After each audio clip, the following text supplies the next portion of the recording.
Hi guys, so a topic that really bugs me is the idea that people from historical periods were kind of supermen, okay? Now I understand that there is a natural inclination for people who love history or people who love their culture or the idea of, you know, Spartans or samurais or knights or pirates, these kind of heroic,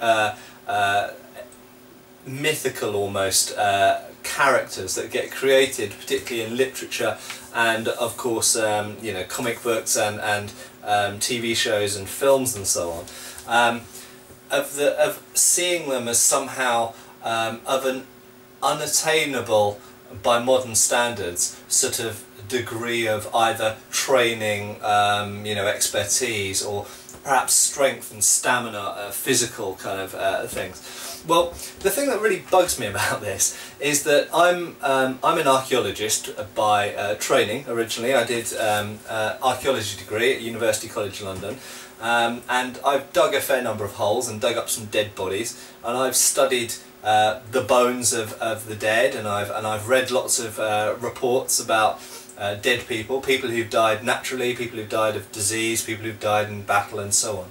And the thing that strikes me is that by and large medieval European people, if we just take that set, and we could talk about Japanese feudal period, or we could talk about ancient Greece or Rome or anything else, but if we just talk about medieval European people for this video, medieval European people had certain physical characteristics and a range of physical characteristics, and they were not outside of the frame of reference that we have today amongst modern people.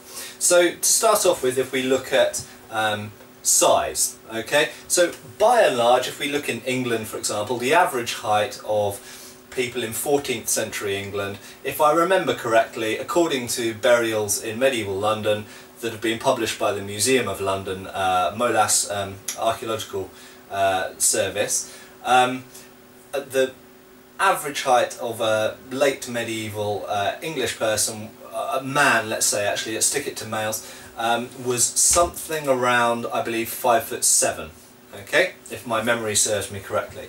Whereas the average height of a modern English person living in London is about 5'9". Okay. In fact, nationally, the average height of English men now, I believe, is 5'10". But for most of the time that I was growing up, and when I was at university, it was 5'9", and I believe also that London, for whatever reason, has a slightly lower average than the country as a whole. So we're talking about a difference of 2 inches in height, and the medieval people are slightly shorter, not very much, but slightly shorter than the modern people. Why is this? Well, very simply, modern diet is we get a lot more meat now than they did then. We get a lot more carbs. We get a lot more of everything, really. We've got a lot more food. Most importantly, when we're children. Our mothers are able to produce more milk on average because they're better fed, and those of us who aren't necessarily breastfed also get, you know, modern formula-made milk. So we're better. We have better nutrition as children. But also, secondly and very importantly, we're less prone to diseases which restrict our growth, especially in childhood. Okay, so combination of nutrition and modern medicine and healthcare mean that we tend to grow a bit bigger, a bit taller than medieval people did on average. But an important thing to add to that is that the range in the medieval period was quite big, and you could almost say that the population was scattered more across that range than a modern population is, I believe, generally speaking, because you got more people who were outliers and more kind of freakish. So you got people who were going to grow particularly big and suffer from gigantism and things like this, you know, existed and were not medically treated like they would be now, and equally people who had things which restricted their growth and meant that they ended up being very small, they equally weren't medically treated, so you had more outliers and people with strange medical conditions in the medieval period. But also you had a lot more people dying in childhood as well than you do now. So Many different complicated factors at play. But the main headline is that there was only 2 inches average height difference between the populations.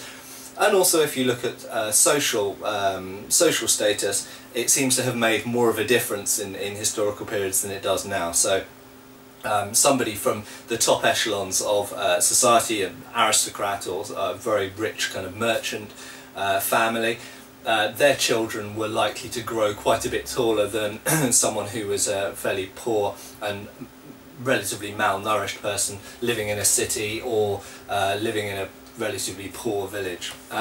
So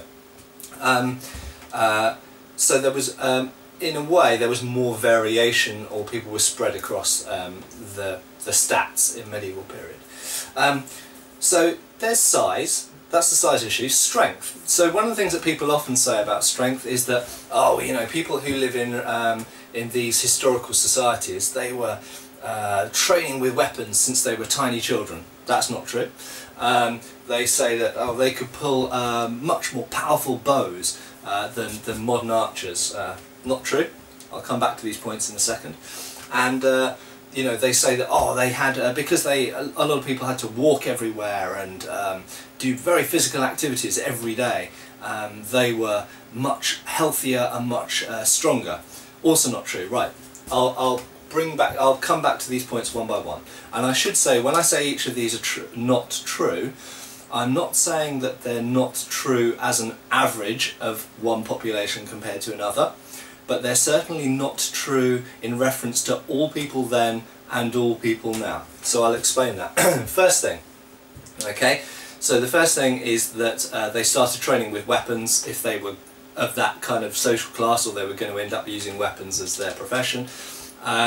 At a very young age. Not true. Generally speaking, people who were going to train to be knights in medieval Europe, for example, started weapon training at about age 14. Okay, so not particularly different to what would be attainable today.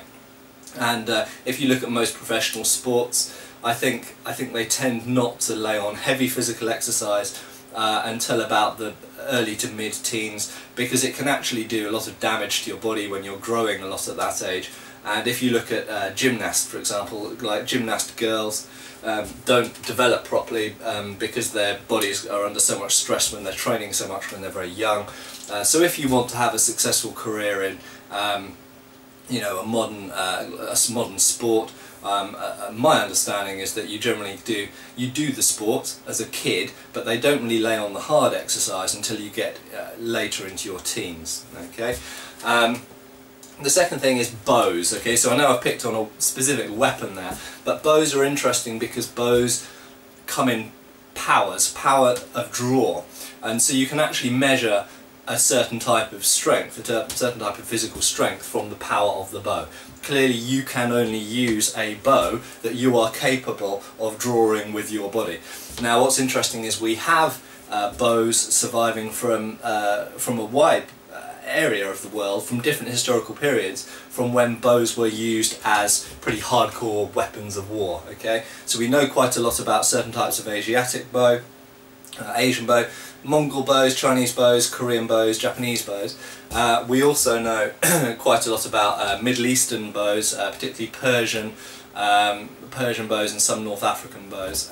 And we also know about Indian bows as well. And we know something about medieval European longbows thanks to the Mary Rose bows that were found in the wreck under the water. I think there were about 80 something longbow shafts, longbow staves, sorry, found in the wreck of the Mary Rose, which sank in 1545. It was Henry VIII's flagship, and those bows were brought up to the surface, preserved, and we can study certain things about the size and the density of the wood that can enable us to have an approximate idea of the different draw weights of those different bows. And it's quite clear that across a wide expanse of the world, heavy bows, the heaviest bows that have really been used in warfare, seem to have been at the absolute top, about 200 pounds draw weight. Now for anybody who does modern archery, that sounds phenomenally high, but what I will say is, whilst that's the top, the majority of heavy war bows seem to, whether you're looking at Mongol, Chinese or European bows, seem to be something like about 140 pounds draw weight.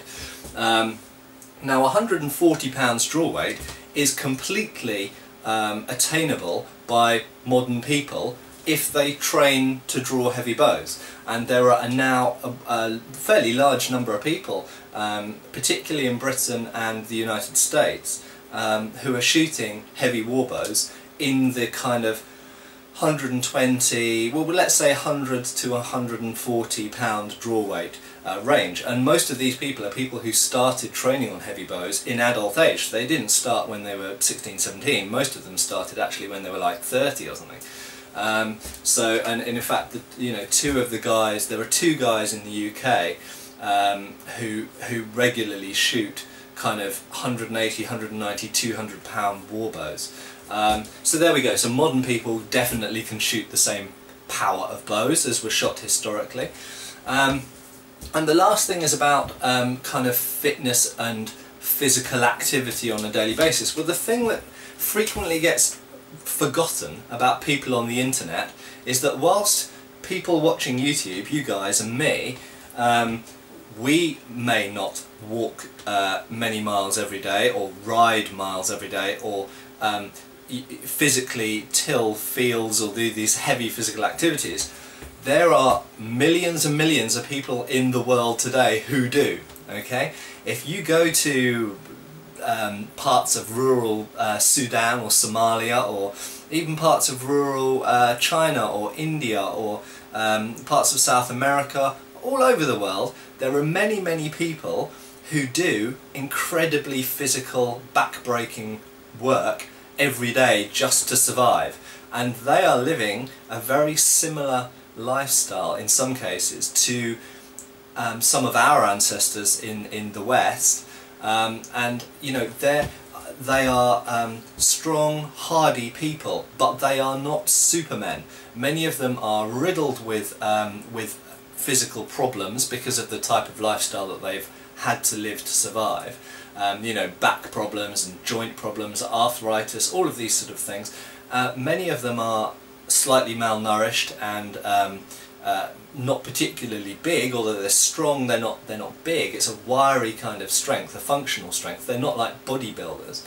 And funnily enough, or maybe not, I would say, if you look at medieval European or ancient world, Greek or Roman skeletons, they often exhibit exactly the same kind of cross-section of physical development and physical ailments and health problems and health benefits as we see in many developing world countries today.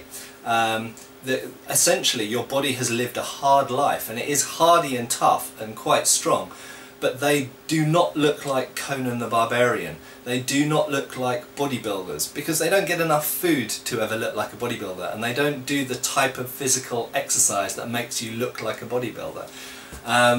So there we go. That's pretty much the end of my rant, is that when we're looking at historical periods and the people, yes, they were tough, yes, they were strong in many situations.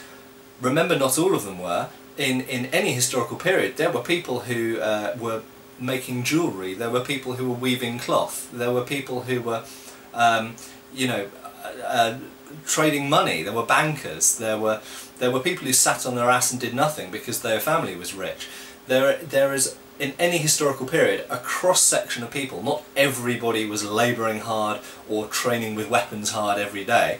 There was a cross-section of people, and they were not hugely different to people we find in the world today. They might be physically different to people you find in London or Paris or Milan or New York, but they're not hugely different to people you might find in certain countries around the world today. Okay, thank you.